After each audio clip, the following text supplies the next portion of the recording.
Derivative with a constant multiple.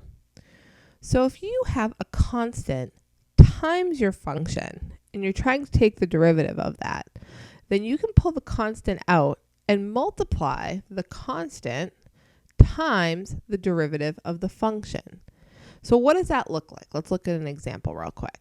So suppose we have the function f of x equals 2x to the 7th.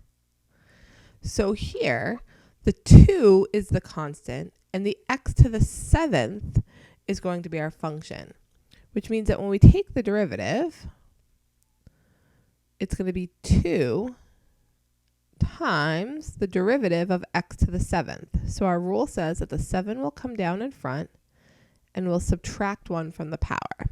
So the derivative of x to the 7th is 7x to the 6th, but the 2 multiplies that. So I can multiply the 2 and the 7 together, and I get 14x to the 6th. Now, usually we don't write out this in-between step. Instead, what we do is when the 7 comes down, it just multiplies whatever is in front, and then we subtract 1 from the power. But when you have that constant in front, it's not by itself. So the derivative of that 2 is not 0 because it's attached to the function. So let's try a couple of examples with constants in them so we can practice using both our rules and this new rule about the constant multiple. Example 2. Use the formulas to find each of the following derivatives. So the first one, we have f of x equals pi. Now remember that pi is a number. Okay, pi is a constant. It's approximately 3.14159. And so when we take the derivative of a constant, we said that the derivative is 0. So don't let the fact that it's symbolic fool you. It's still just a number. Another example of this is e.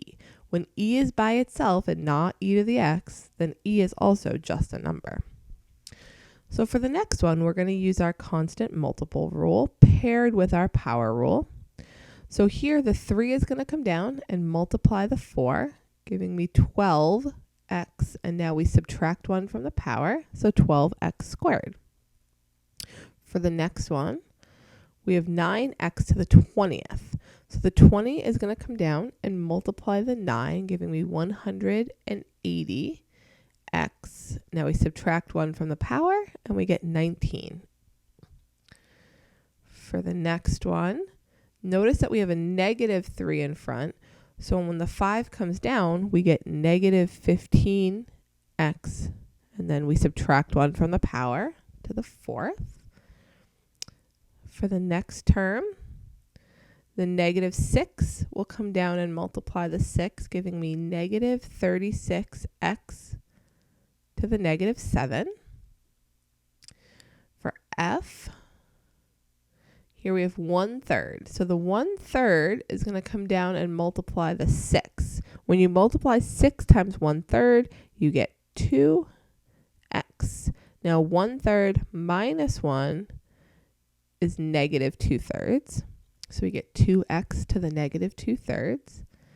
And then finally, for part G here, this negative 2/5 is going to come down and multiply the 7. So I get negative 14/5 x to the negative 7/5.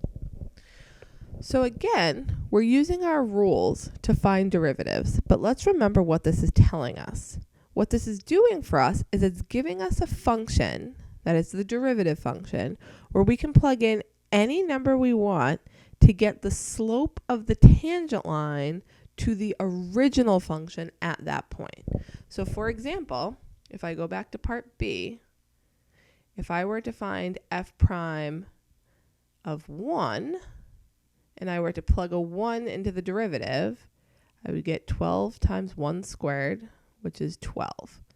What that tells me is that 4x cubed, the original function, is changing at a rate of 12 units in the dependent direction for every 1 unit in the independent direction when x equals 1. So if I were to draw 4x cubed and I were to go to the point 1, 4, where that point is, and draw in the tangent line, the slope of that tangent line would be 12. So this function, 12x squared, allows me to find the rate of change at any point for 4x cubed. Let's keep going. So when we do some of these, occasionally there's algebraic rewrites that have to be done before we can even use the power rule, because we can only use the power rule if it's in the form x to the p. So x has to be raised to some number. So let's look at a few examples where we have to do some rewrites first. Example 3. Use the formulas to find each of the following derivatives. So the first one is the square root of x. The square root is a symbol that actually represents a mathematical property, which is the power of 1/2. So the first thing we need to do here is we need to rewrite this function as x to the 1/2 power. By turning that square root back into a number, that's going to allow us to use our power rule to find the derivative. So now we can go ahead and the 1/2 will come down, and we subtract 1 from the power, so we get 1/2 x to the negative 1/2.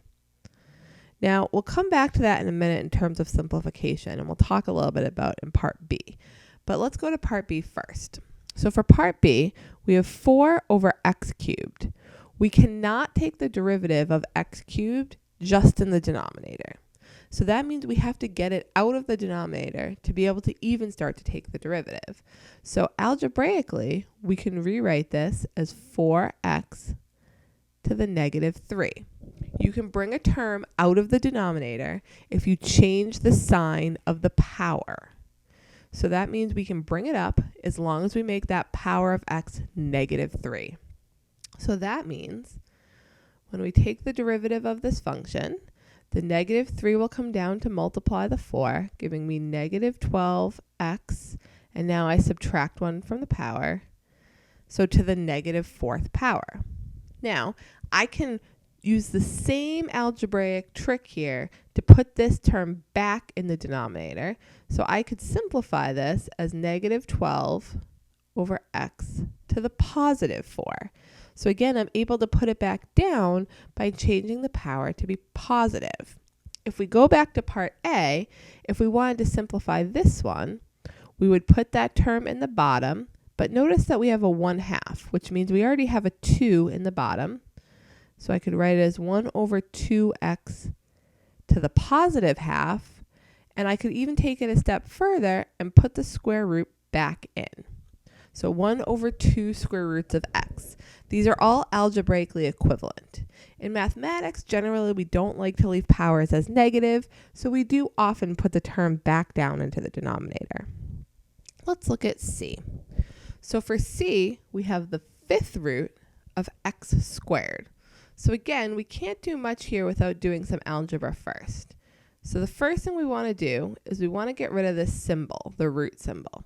The 5th root is the same thing as something raised to the 1/5 power. Whatever that number is inside the root, you're going to raise it to 1 over that power. If there's no number there, then it's a square root, and you raise it to the 1/2.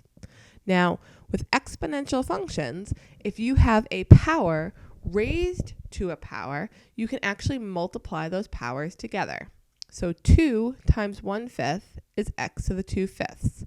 Hopefully you remember that from algebra. Now that we have it in this form, x to the 2/5, it's in perfect form for us to use our power rule. So now we take the derivative, the 2/5 will come down in front, and we subtract 1 from the power, so 2/5 minus 1 is going to give me negative 3/5. So we can either leave it like that, or by practicing our algebraic simplification, we can write this as 2 over 5x to the positive 3/5. So we'd probably leave it like that. If you wanted to make it even more simplified, you could take it a step further, and you could say 2 over 5 times the 5th root of x cubed. Now, if you're putting answers in on Wiley, any of these should be accepted. So I would caution you from oversimplifying unless you're really, really, really solid in your algebra. All right. So now let's look at another rule that we can apply to derivatives.